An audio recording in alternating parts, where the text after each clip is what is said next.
Hello guys, welcome to my channel. बहुत स्वागत है आपका मेरे चैनल पर। फ्रेंड्स, आज मैं एक नई शुरुआत कर रही हूँ। मैं टैरो रीडिंग आपको सिखाऊंगी, सभी कार्ड विस्तृत रूप से समझाऊंगी। और आज से मैंने इस कोर्स की शुरुआत की है। ये कोर्स बिल्कुल फ्री है, सबके लिए है और सबके लिए सहजता से सुलभ हो सके, इसके लिए मैंने इसको शुरू किया है। तो आज से मैं ये नई शुरुआत कर रही हूँ। ये बहुत दिन से डिमांड थी कि टैरो रीडिंग की क्लासेस सिखाई जाएं, तो ये बिल्कुल फ्री मैं शुरू कर रही हूँ ताकि जो लोग भी इनमें इस क्षेत्र में इंटरेस्टेड है वो इसको कर सकें। सबसे पहले हम जानेंगे कि ये टैरो जो है होता क्या है। तो टैर का मतलब होता है यहाँ पर जीवन जीने का तरीका, वे ऑफ लिविंग। और रॉस यानी होता है एक उच्च पथ, रॉयल पाथ। ये दोनों शब्द जो हैं इजिप्ट से आए हैं, ऐसा यहाँ पर अनुमान लगाया जाता है। और ये टैरो का कंसेप्ट इजिप्ट से आया है। पुराने समय में गाइडेंस के लिए इजिप्ट में इनका इस्तेमाल होता था। टैरो रीडिंग काम कैसे करती है, इसमें एक तो आस्था और विश्वास का नियम और दूसरा लॉ ऑफ अट्रैक्शन काम करता है। ठीक है, विभिन्न प्रकार के कलर, सिंबल्स, साइन लैंग्वेजेस इनमें होती हैं।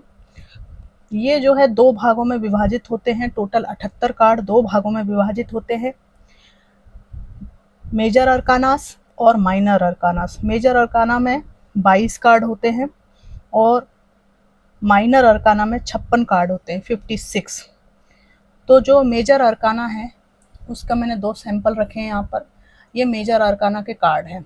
इसमें विशेषता ये होती है कि ये जीवन के मेजर लाइफ इवेंट्स को दिखाते हैं, लाइफ चेंजिंग इवेंट्स को दिखाते हैं। बहुत ज़्यादा परिवर्तन आता है जब ये कार्ड आते हैं। इनके नीचे इनका नाम और ऊपर इनका नंबर लिखा होता है। ये देखिए, ये जो डेथ कार्ड है यहाँ पर ये 10, 11, 12, 13, ये 13 नंबर का कार्ड है, डेथ कार्ड है। द फूल ये 0 नंबर का कार्ड है। नीचे नाम लिखा रहता है, ऊपर नंबर रहता है। माइनर अरकाना के लिए मैंने सैंपल रखे हैं। माइनर अरकाना देखिए, यहाँ पर ये मैंने हर सूट से एक कार्ड रखा है। यहाँ पे ये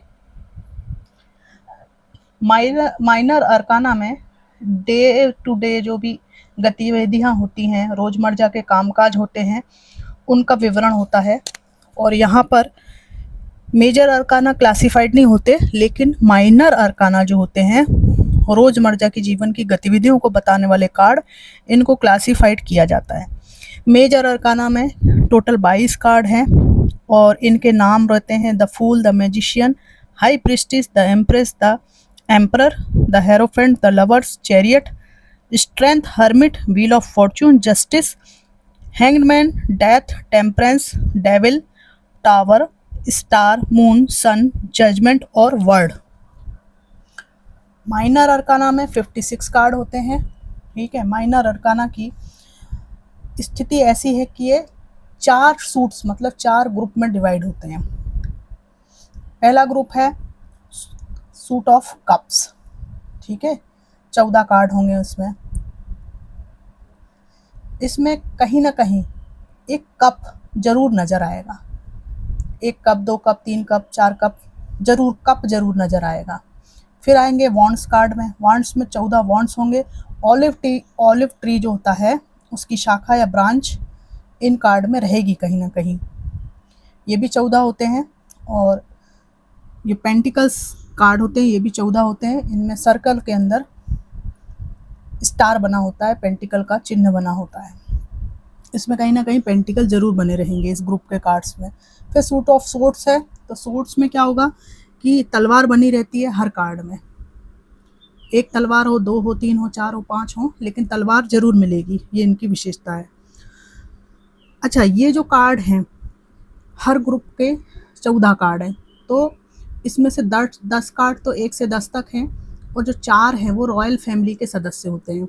इसके भी 14 कार्ड हैं, 14 में से 10 तो सामान्य कार्ड हैं, 4 जो हैं मतलब टोटल 14 होते हैं ना, 4 रॉयल फैमिली से, इसके भी 4 रॉयल फैमिली से, इसके भी 4 रॉयल फैमिली से होते हैं। तो जो हमारे अगर 4 रॉयल फैमिली के कार्ड सबके ग्रुप में से छोड़ दिए जाएं तो 10 10 10 10 टोटल 40 कार्ड हुए। और रॉयल फैमिली के जो 4 कार्ड हर ग्रुप से अगर हम बाहर निकाल लें तो वो 4 चुके 16 कार्ड होंगे। तो इनको हम जो 40 कार्ड्स हैं उनको हम पिप कार्ड कहते हैं, और जो रॉयल फैमिली के सदस्य होते हैं वो हमारे कोर्ट कार्ड कहलाते हैं। ठीक है, अब हम देखते हैं कि जैसे मान लीजिए हमने कप्स का कार्ड ले लें तो ये 10 कार्ड होंगे सभी सूट में, है ना। जो एस ऑफ कप्स होगा, ठीक है, उसमें एक कप बना रहेगा। इसी तरह अगर हम एस ऑफ वॉन्ड्स ले लें तो उसमें एक वॉन्ड बनी होगी, है ना। ये 3 ऑफ कप्स है इसलिए इसमें 3 बने हैं, इसमें एक एस ऑफ वॉन्ड्स, ये तो क्वीन है लेकिन एस ऑफ वॉन्ड्स में एक कप बना रहता है, एक वॉन्ड्स बनी होती है। एस ऑफ वॉन्ड्स का कार्ड मैं आपको बता देती हूँ, वो आपने कई बार देखा भी होगा रीडिंग के दौरान। एस ऑफ वॉन्ड्स में एक वॉन्ड बनी रहती है।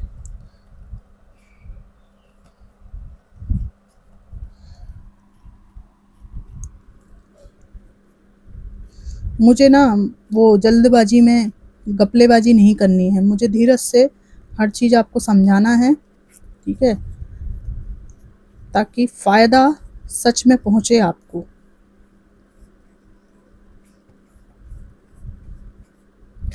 ये देखिए, ये एस ऑफ वॉन्ड्स है, ये एस ऑफ सोर्ड्स है। इसी तरह एस ऑफ पेंटिकल्स और एस ऑफ पेंटिकल्स भी होगा, ठीक है। तो इसमें एस ऑफ कप्स में एस लिखा होता है, ठीक है। एस ऑफ सोर्ड्स में एस लिखा रहता है, ऐसी पेंटिकल्स में लिखा रहेगा, ऐसी कप्स में एस लिखा रहेगा, एस ऑफ। और एक तलवार एक वॉन्ड्स ऐसी बनी रहेगी। फिर हम जाते हैं 2 ऑफ कप्स में, 2 कप, 2 पेंटिकल्स, 2 सोर्ड्स, 2 वॉन्ड्स। फिर 3 ऑफ कप्स में 3 कप्स, 3 पेंटिकल्स, 3 सोर्ड्स और 3 वॉन्ड्स बनी होंगी, इस तरह से है। तो इसमें ऊपर की तरफ जो है अपन देखते हैं तो कहीं ना कहीं कोई चिन्ह मिल जाता है आपको, वॉन्ड्स का, सोर्ड्स का, ऐसा मिलता है चित्र में। और कार्ड में जितने कप होंगे उतने सोर्ड्स और उतने कप्स आपको जरूर मिलेंगे, ना इससे कम और ना इससे ज़्यादा।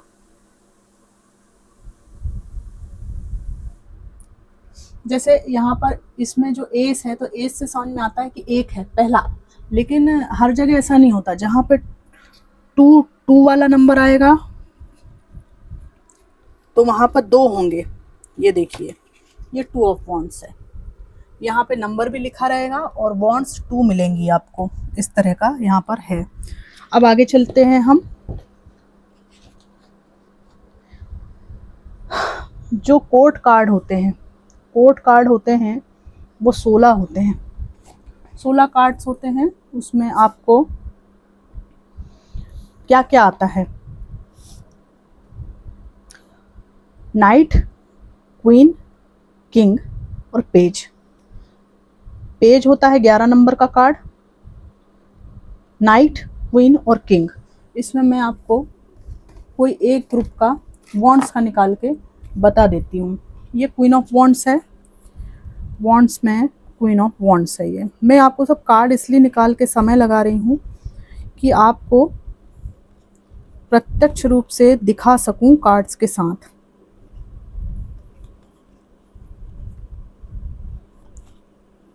ये देखिए, ये वॉन्ड्स है, पेज ऑफ क्वीन।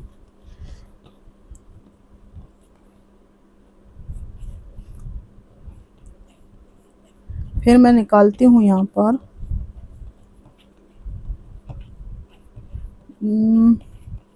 ये देखिए, ये एक और बचा है,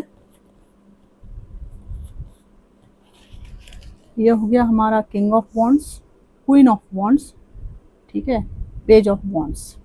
ये अपना 11 नंबर का कार्ड, ये पेज, नाइट और ढूंढना है हमको, night of wands, night of wands, night of wands, कहाँ है night of wands, night of source है ये, नाइट ऑफ वॉन्ड्स, ये देखिए पेज ऑफ वॉन्ड्स, उसके बाद नाइट ऑफ वॉन्ड्स, उसके बाद क्वीन ऑफ वॉन्ड्स और ये किंग ऑफ वॉन्ड्स। ये मैंने आपको बताया था ना कि हर कार्ड में 14, हाँ हर ग्रुप में 14 कार्ड होते हैं, 14 में से 10 सामान्य होते हैं और ये रॉयल फैमिली के सदस्य होते हैं। जैसे ये वॉन्ड्स कार्ड में 4 ग्रुप हैं, 4 कार्ड्स हैं। ये पहला है, ये होगा पेज ऑफ कप्स, इसका नंबर जो है वो 11 होता है, 11वां नंबर का कार्ड है ये, लेकिन इसमें 11 नंबर कहीं लिखा नहीं होता और ना ही 11 इसमें वॉन्ड्स बनी होंगी, लेकिन हम पेज शब्द से समझ जाएंगे कि ये 11वां नंबर है। इसी तरह नाइट ऑफ वॉन्ड्स में नाइट लिखा है, ठीक है, ये 12 नंबर का कार्ड है। ये आपको सोर्ड्स में भी मिलेगा, बस यहाँ पर सोर्ड बन जाएगी, यहाँ पर नाइट की जगह सोर्ड, नाइट ऑफ वॉन्ड्स की जगह नाइट ऑफ सोर्ड्स लिखा होगा। फिर ये क्वीन ऑफ मतलब ये क्वीन ऑफ वॉन्ड्स है 13 नंबर का कार्ड और ये किंग ऑफ वॉन्ड्स है 14 नंबर का कार्ड। तो ये रॉयल फैमिली के सदस्य यहाँ पर हो गए। अब मैं यहाँ पर मेजर अरकाना की शुरुआत करूँगी।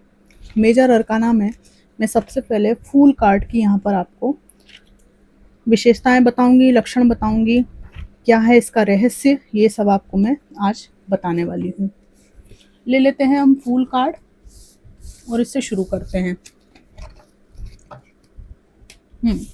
ये हैं हमारे फूल भाई साहब। क्या है ये फूल कार्ड? फूल कार्ड एक सकारात्मक कार्ड है। जब भी ये टैरो रीडिंग में आता है तो ये एक सकारात्मकता को बताता है, पॉजिटिव कार्ड है ये एक यात्रा की शुरुआत या किसी कार्य की नई शुरुआत और उत्साह को बताता है। ये कार्ड हमें ये भी बताता है कि आत्मविश्वास के साथ हमको अननोन में, अज्ञात में, जो पथ हमको पता नहीं उसमें कदम रखना है। ये वही संकेत देता है, रिस्क टेकिंग का संकेत देता है। जब भी फूल कार्ड टैरो में आए तो ये नई शुरुआत को बताता है, एक उत्साह को, मासूमियत को और अननोन में छलांग लगाने का प्रतीक है।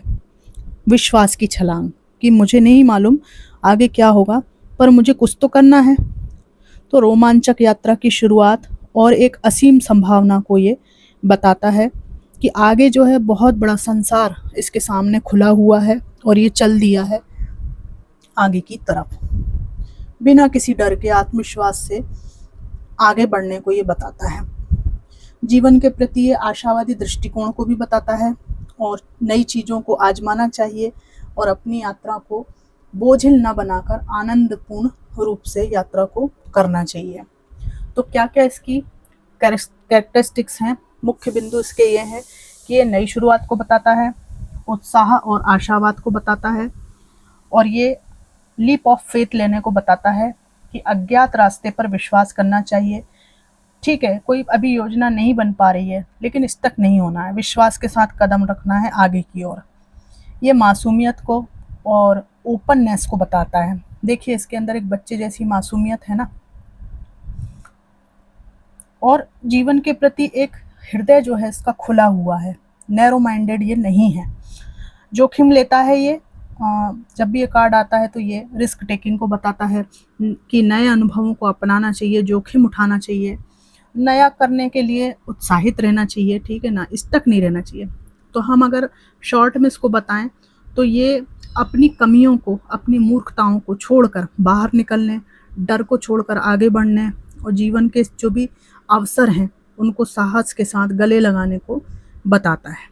यहाँ पर ये कार्ड ये भी बताता है कि अंदर जो हमारे अंतर ज्ञान है, इंट्यूशन पावर है, उसका यूज़ करना चाहिए, कभी भी स्टक नहीं रहना चाहिए। यहाँ पर मैं अब सिंबोलिज्म पे आती हूँ। ये जो है ये चट्टान का किनारा है। ये जो चट्टान का किनारा है, ये वाला जो एरिया है, मैं एक पेंसिल ले लेती हूँ यहाँ से। देखिए ये जो एरिया है ये इसके लिए ज्ञात है, ये इस एरिया को जानता है, ठीक है, ज्ञात है ये। और ये जो खाली खाई है, ये जगह जो इसको पता नहीं कि अब यहाँ पे क्या है, आगे क्या है, नहीं मालूम, तो ये ज्ञात और अज्ञात के बीच का ये किनारा है, ये सीमा है, ये चट्टान। ज्ञात और अज्ञात के बीच की सीमा का प्रतीक है, जो जोखिम लेने का संकेत देता है। ठीक है, आगे क्या होगा ये तो किसी को नहीं पता, तो हम जीना थोड़ी छोड़ देते हैं। तो फूल इसी को बताता है कि जोखिम तो लेना पड़ेगा। इसके हाथ में सफ़ेद गुलाब है। सफ़ेद गुलाब पवित्रता को, मासूमियत को और आध्यात्मिक विकास को बताता है। इसके साथ में ये कुत्ता जो है, ये कुत्ता बहुत महत्वपूर्ण है इस कार्ड में। ये कुत्ता वफादारी और सहज ज्ञान को बताता है। ये इसको खतरे से मतलब आगाह करता है चिल्ला चिल्ला के, ठीक है, और इसको सपोर्ट भी करता है, इसका साथ नहीं छोड़ता है। तो कुत्ता जो है इस कार्ड में बहुत ही ज़्यादा महत्वपूर्ण है। यहाँ पर ये कुत्ता जो है इनको सुरक्षा दे रहा है, फूल को वो चेतावनी भी दे रहा है। मतलब ये कोई हितैषी व्यक्ति है जो इस बचपने जैसी एनर्जी इनोसेंट व्यक्ति के सपोर्ट में खड़ा हुआ है। तो कोई हित चिंतक व्यक्ति को ये बताता है। कई बार ये आपके एंसेस्टर्स को भी बताता है कि आप अगर रिस्क लेंगे भी तो आपको कोई ना कोई मन में आवाज़ आएगी कि आपको थोड़ा सा संभल कर चलना है। कुत्ता इस फूल के पीछे पीछे चलता है और चट्टान के पास जो खतरनाक स्थिति आ गई है इसको ये बताता है। तो ये कुत्ता क्या हमको संदेश दे रहा है कि नई शुरुआत करने में भी सावधानी को बरतना बहुत ज़रूरी है। ये वफ़ादार साथी को भी बताता है ना। ये बहुत अटूट वफ़ादारी का प्रतिबिंब है। ये बताता है कि इस जो यात्रा है इसमें आप अकेले नहीं हैं। कुत्ता जो है बहुत चंचल होता है ना, और इसके अंदर एक सहज ज्ञान होता है। आपने देखा होगा कुत्ता जरा सी आवाज़ आने पर एकदम भौचक्का खड़ा हो जाता है। तो ये कुत्ता इसकी मूर्ख की मासूमियत को बताता है। कुत्ता भी तो ऐसी मासूम होता है, चंचल और खुशी का प्रतीक है। ये कितना मतलब कुत्ते को देखो जरा सा भी आप प्यार करो तो खुशी को, एंथुजियाज्म को बताता है कुत्ता। तो खुशी को और मूर्ख की मासूमियत को बताता है। और कुत्ता हमेशा देखिए उछलते कूदते रहते हैं। कुत्ते के छोटे पिल्ले जो हैं गोल गोल घूमते हैं, खुशी बताते हैं, पूंछ हिलाते हैं। तो जीवन को हल्के फुल्के अंदाज में लेने को भी ये बताता है कि ज़्यादा जो ना सीरियस नहीं लेना है ज़िंदगी को। इस तरह का यहाँ पर ये डॉगी बता रहा है। यहाँ पर ये कुत्ता ये भी बताता है कि आपका जो मन है वो एक सतर्क मन, चेतन मन है ना। चेतन मन मतलब ये एकदम ऐसा नहीं है कि बिल्कुल ही मूर्खतापूर्ण तरीके से डूब जाएगा। कहीं कॉन्शियसनेस को ये बताता है। तो ये क्या है कि ये कॉन्शियसनेस ये बता रही है कि चेतन मन को बताती है कि ये यात्री है वो भौतिक दुनिया से जुड़ा हुआ है।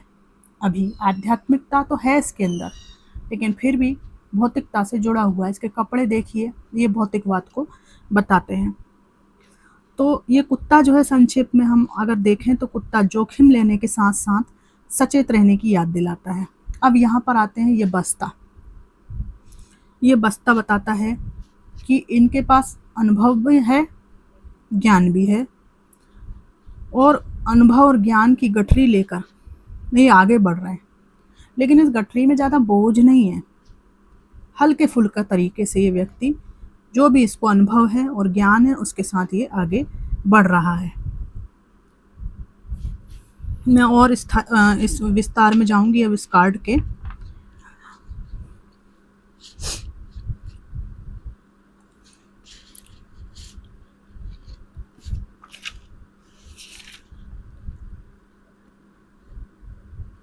मैंने जो सीखा है, समझा है द फूल कार्ड के बारे में, उसको यहाँ पर मैं बता रही हूँ।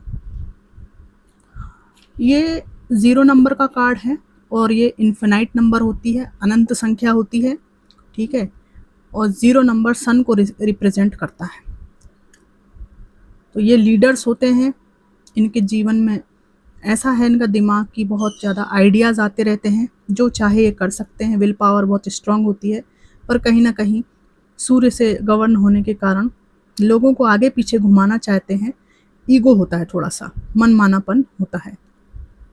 येलो कार्ड है और ब्राइटनेस को बताता है, न्यू बिगिनिंग को बताता है, और गुरु की ब्लेसिंग्स भी इस इंसान के पास में रहती है। इसके अंदर के कपड़े वाइट हैं, हृदय को छूते हुए कपड़े वाइट हैं, तो ये व्यक्ति बहुत ऑनेस्ट है।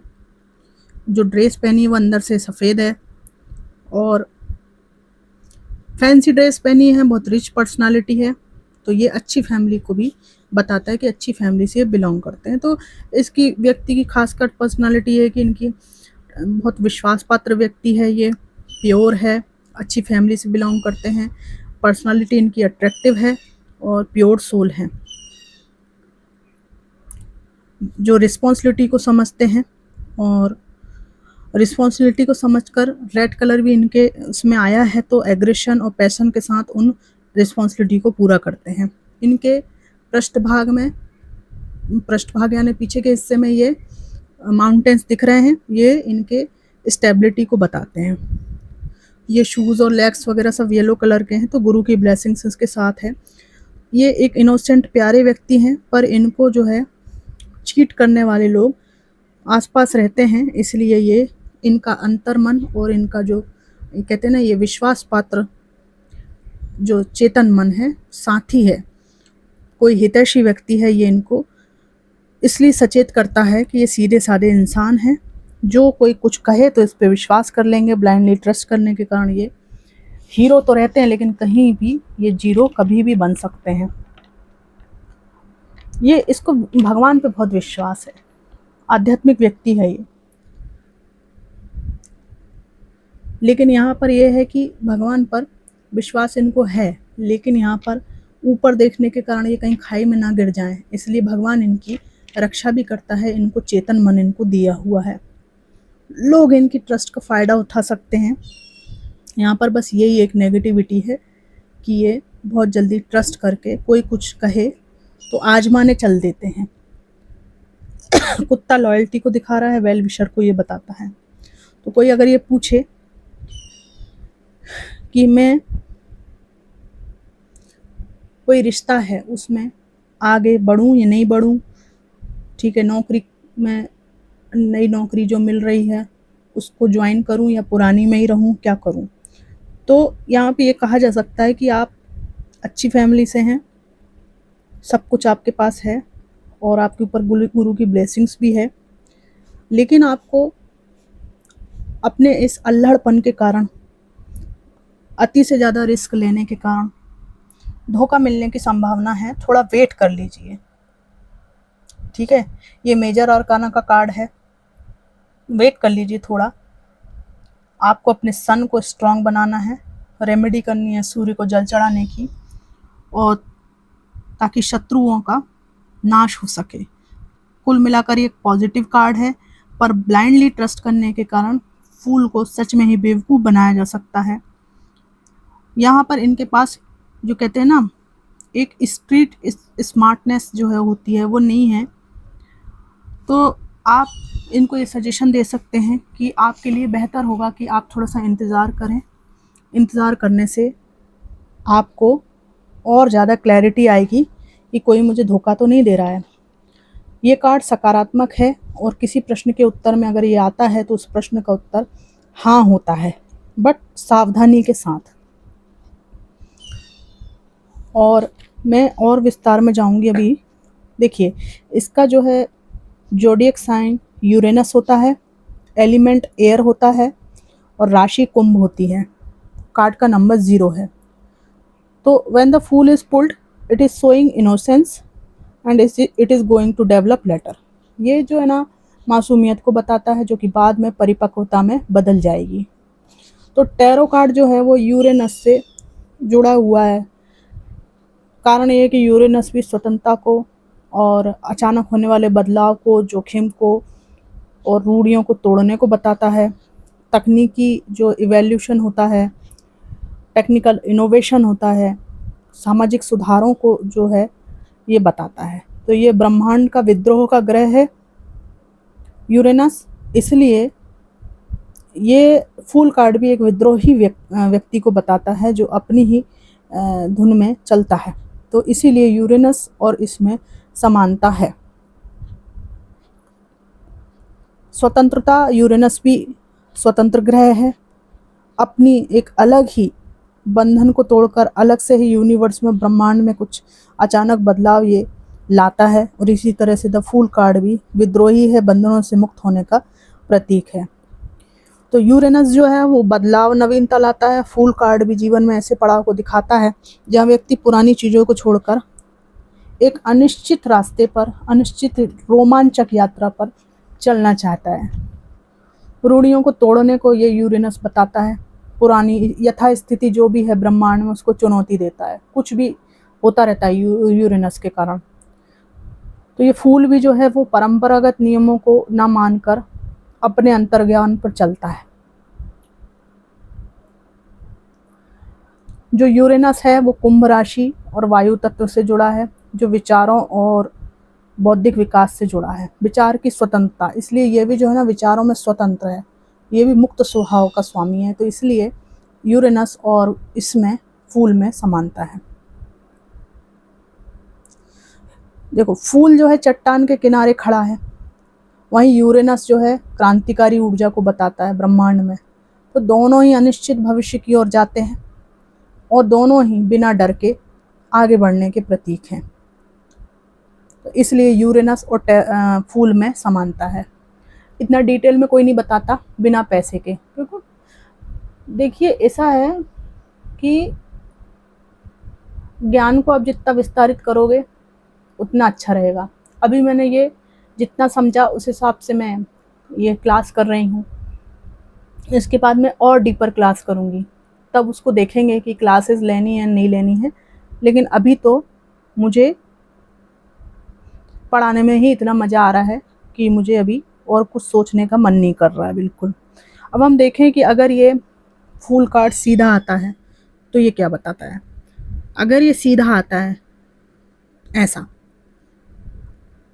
तो ये कोई नई नौकरी लगने, नया रिश्ता, नई यात्रा शुरू करने को बताता है। फिर ये विश्वास, लीप ऑफ फेथ, भविष्य की चिंता किए बिना आगे बढ़ने को, इंट्यूशन पर भरोसा करने को बताता है। निडरता, जोखिम को, स्वतंत्रता और रचनात्मकता को बताता है। अगर प्रेम और रिश्ते की बात है तो प्रेम में एक और नए रोमांचक अनुभव का यह संकेत है और यह व्यक्ति निस्वार्थ प्रेम और विश्वास का प्रतीक है। अगर कोई पूछता है मेरे पर्सन कैसे व्यक्ति हैं एक्चुअल में, तो आप कहेंगे कि निस्वार्थ प्रेम और विश्वास करने लायक व्यक्ति है। ये आपसे निस्वार्थ प्रेम करेंगे। कैरियर में अगर ये कार्ड आता है तो नई योजनाएं शुरू करने और जोखिम भरा लेकिन रचनात्मक निर्णय लेने का ये सुझाव देता है। ये कार्ड कहता है कि ओवरऑल ये कार्ड कहता है कि यकीन रखें और आगे के जो पथ है उस पर ब्रह्मांड पर विश्वास करके कूद जाएं।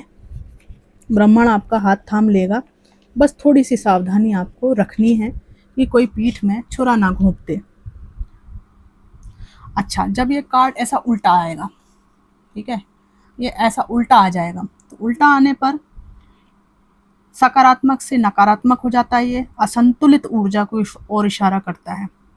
सीधा कार्ड नई शुरुआत, उत्साह, विश्वास को बताता है। उल्टा कार्ड सावधानी को संकेत देता है कि सावधान हो जाइए। लापरवाही, जोखिम को बताता है कि बिना सोचे समझे, बिना योजना के कोई बड़ा जोखिम ले रहे हैं आप। डर को और हिचकिचाहट को बताता है। अनुचित और नासमझी वाले जो फैसले हैं, जो आप अंतरात्मा की आवाज़ सुने बिना ले लेते हैं, उनको बताता है। जीवन में भटकाव, असुरक्षा, जिम्मेदारी से भागने की जो भावना है, इन कड़वी सच्चाइयों से ये रूबरू कराता है। अंधविश्वास को भी ये बताता है। सच्चाई को अनदेखा करके केवल अच्छी की ही उम्मीद करना बाद में नुकसान पहुंचा सकती है। उल्टा कार्ड ये बताता है। तो उल्टा कार्ड जो है ये बताता है कि रुक कर थोड़ा सोच लीजिए, योजना बनाइए, बिना सोचे समझे अंधे कुएं में कूदने से बचो, ये आपके लिए अच्छा नहीं है।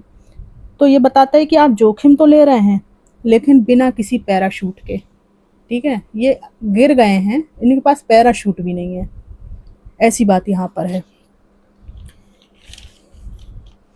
तो नई शुरुआत, नई अवसर, निडर होकर आगे बढ़ना, सकारात्मक दृष्टिकोण, यस नो क्वेश्चन में हाँ का संकेत ये देता है।